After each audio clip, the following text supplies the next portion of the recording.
Hello and welcome to Digital Nomad on Fire. Today I'm going to talk about how I became a digital nomad. Now I've been a digital nomad since late 2001 when I first went on a backpacking trip to Eastern Europe. Now I haven't been a digital nomad, I haven't been traveling non-stop for 20 years. But that's when I first started getting into traveling and this mindset. And the word digital nomad, as far as I'm aware, didn't exist back then. So I went backpacking with a friend for a few weeks. I also had another crazy experience in China, which I'll probably talk about at some point. And between these two things, I began spending a few weeks and a few months per year traveling out of the country. I'm a software developer, so that obviously makes it a bit easier to work remotely. I had my own company and my own clients, and really they didn't care where I was as long as the work got done, which it did. So throughout the early 2000s, I was doing this, just traveling a few months a year, and it got more and more until the point where I did about 18 months straight out of the UK in around 2012, I think it was. And after that, this was a trip through Europe and then through China, then through Southeast Asia. And after that, I just wanted to stay somewhere. So I decided to stay in Vietnam. I was there for a couple of years and things just snowballed from there. I haven't lived long term in the UK for years now. I currently live in Prague. But the question is how I got into this. Now I think it's much easier to be a digital nomad now, especially post-virus, than it was in the early 2000s. Although as soon as you have email, as soon as you have work that can be done online and delivered remotely, there's nothing really stopping you from being a digital nomad except office politics. Now if it's your own company or if you're working freelance, then of course you have much more control over these things.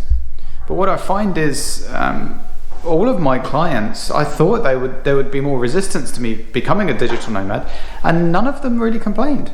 None of them even knew, and if they found out, I think only one ever had any kind of problem with it.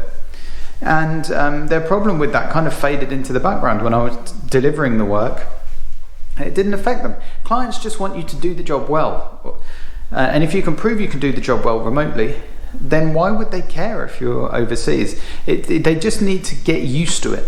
Tim Ferriss in the 4-Hour Workweek talks about this a lot, about ways you can convince your boss to allow you to work remotely. Now that book is 10-15 years old now, and of course it's even more topical now with the virus.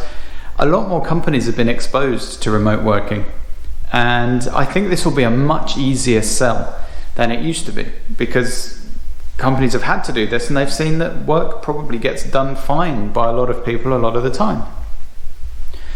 In terms of my experience, really I didn't know what I was doing in the early 2000s. I just got a laptop and went traveling and figured it out. Back then, I was staying in hostels. Back then, this is before Wi-Fi existed. This is before smartphones, this is before Google Maps.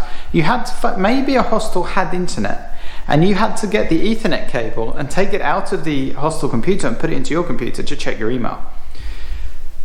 You had to find cafes. There's a cafe that's still there in Prague, the Globe, which used to have Ethernet plugs where you plugged in your laptop next to the tables. And they're actually still there. They're not needed anymore, of course, because it has Wi-Fi. But it used to be much more challenging than it is now. Now everywhere has Wi-Fi. Now you can get a hotspot that works in lots of different countries and doesn't really cost that much to run. You can get SIM cards in different countries. If you have an EU SIM card, you can just get online in any EU country on your data plan. If you have a 3 UK SIM, that works in I think 72 countries, something like that. You can just use your data plan in 72 countries as if you're in the UK. Like there's all sorts of super easy ways to get online, and of course loads of places have Wi-Fi now. So possibly your main obstacle if you have a job is convincing your boss. And as I say, 4-Hour Workweek has a lot of good strategies for convincing your boss. Another person that may need to be convinced is you. So what should you do? Well, just try doing a sample trip. Once the virus restrictions have ended, just try going abroad for even a weekend or a week or 2 weeks. see if you can get the work done. Something I didn't use back in the day, and which didn't really exist as much as they do today, is co-working spaces.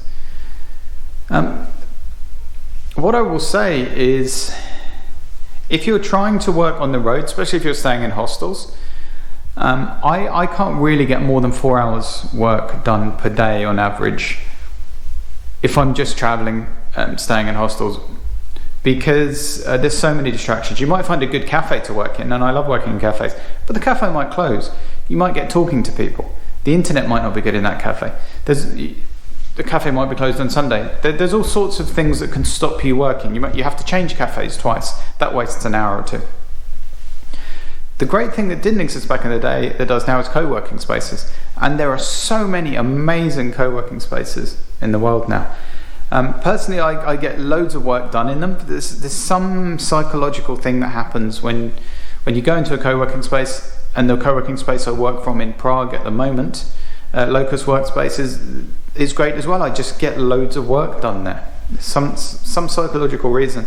Knowing everyone's there to work, and it's very effective. So if you're traveling long term, I definitely recommend finding good co-working spaces. And most places have some good ones now, and there's I think it's coworkercom that has a global pass which lets you work from thousands of co-working spaces globally for a fixed monthly fee. I think they launched this right at the beginning of the recent travel restrictions, if you know what I'm talking about. Great timing there, very unfortunate for them, but they're starting to push this again now. So co-working spaces, would definitely recommend that, especially if you're staying in hostels and backpacking and staying in dorms. It's great to have that space where you know you can get work done. If you have a co-working space, I can easily get 8 hours work done a day or more. So that's a big recommendation I would have now. But really, it's about getting into being a digital nomad or the FIRE community, or with anything. Just stick your toe in the water. Just try some stuff. Because what you'll probably find is when you do it, the problems you thought you were going to have, you don't have. Maybe you have other problems that need solving. So just try it, just play with it, it's fun. And remember, you're not working on your holiday, your office is in this country you've gone to. It's the people, when I'm on the road, they constantly say to me, oh, God, well, I'm glad I don't have to work on my holiday. Yeah, I've been traveling for 12 months, and this is my office. I'm not working on my holiday. It's a fundamentally different thing, so you do have to have a bit of a different mindset. But if I traveled without working, I think I find that pretty boring. It's nice to have a bit of mental stimulation. I'm lucky that I love my job. But yes, I am a software developer, which is one of the easier jobs to do remotely. But I think there's many jobs now which you can do remotely that you couldn't before for political reasons. So if your company isn't pro working remotely, see if you can persuade them to let you do it just for a few days and then over-deliver on your work. Let them see that you are over-delivering. The big thing that people say is a problem is meetings. Oh, you can't go to meetings. Most meetings are a complete waste of time. They don't serve any purpose other than to pad out the hours during the day and giving 10 different people their 10 cents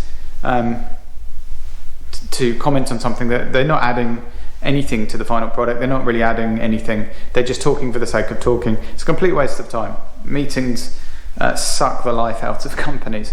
So meetings are not important. You can do that on Zoom almost every time. Better still, you can do it on email, because then it's written down, you have a record. I rarely speak to clients on the phone, almost never in Zoom calls. I think email's fine. Occasionally I'll speak to them if it's a complex issue I need to discuss quickly, and then it's done. So there's very few jobs where you really need to be on site. Some you do, of course, but it's a lot more possible to be a digital nomad than you think. So I started I just did it. I just started traveling, and I had no real plan. I just took a laptop with me, and it just worked. Somehow it worked. It wasn't an issue. It's very easy to do. People think traveling's expensive. Can save you. Travelling can save you money versus staying at home. It can be very easy. It's very fun. It's very cheap. Global travel is a money saver. You don't need to spend $50,000 on a package tour for 2 weeks to Hawaii. You could spend $5,000 living for 4 months in Thailand, get better food. Nothing against Hawaii, it's just extremely expensive and in the middle of nowhere, so it's expensive to get to. You could have a much better experience for much longer for way less money in, say, Thailand. Just get out there, try stuff, see if you can get it to work, and it's going to be fine, and it's probably going to be easier than you think it is. So really, you just need to get out there and just figure stuff out as you go. So I will see you guys on the road.